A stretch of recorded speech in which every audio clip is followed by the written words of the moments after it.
Angela Stone, 29 years old, was a freelance interior architect living alone on the outskirts of Sacramento, California. After the sudden death of her parents in a plane crash, she inherited a large 3-story house. Old, creaky, but beautiful in a haunting way. Beneath the house was a separate basement unit, hid at its own entrance from outside, thick walls and no windows. Angela had never used it.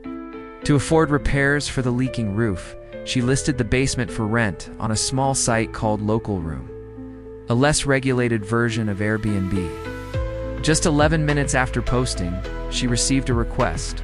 Came from a user named Harlan M. No profile photo, no reviews. It's only one message.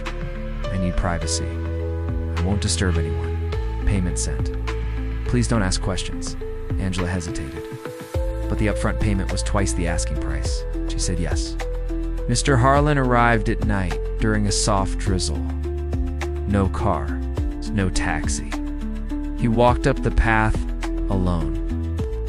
He wore a black coat, a knit cap pulled low over his face, carried just 2 things: a large leather suitcase and a long wooden box wrapped in dark fabric. Angela tried to greet him. He only nodded, then walked down into the basement and closed the door behind him. From that moment on, she never saw him again. There were no footsteps, no music, no sound, except one thing. Every night at exactly 2:17 a.m., she heard the dragging of something heavy across the floor. Slow, metallic, 3 times in a row. Then silence. She told herself it was nothing. Until she left a small note on his door, just checking in. The next morning, the note had been returned. On it, written in neat black ink, "I've paid. Please don't disturb me." The handwriting was almost mechanical, precise but cold. Angela felt her stomach twist. One night, she had a strange dream. She was standing at the top of the stairs looking down into the dark.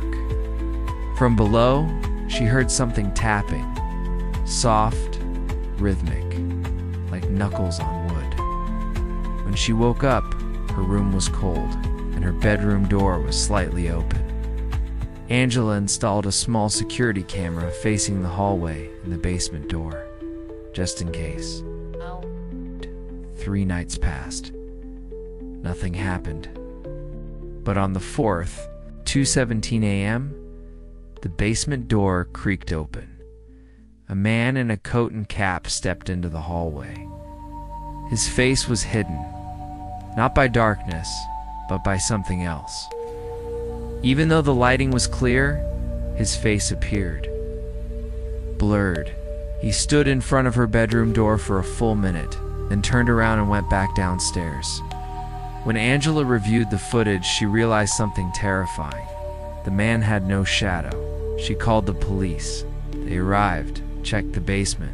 It was completely empty. No furniture, no suitcase, no bed. Only a faint metallic drag mark across the dusty floor. I left, saying there was nothing criminal to investigate. She must be tired. Imagination, maybe? Angela wasn't so sure. Angela contacted Local Room to ask about Harlan's account. The support rep replied, "Ma'am, that account was banned 6 months ago for impersonating a deceased person." Angela's heart dropped. "What do you mean, deceased?" The support team pulled the archived records. Harlan M., 56 years old, reported missing, presumed dead. Angela remembered the wooden box he had carried in on his first night. She hadn't seen it since. One afternoon, with a locksmith's help, she opened the basement door herself. It was cold, colder than the rest of the house. In the center of the room stood one object, covered in black cloth, the same wooden box. She peeled the cloth away.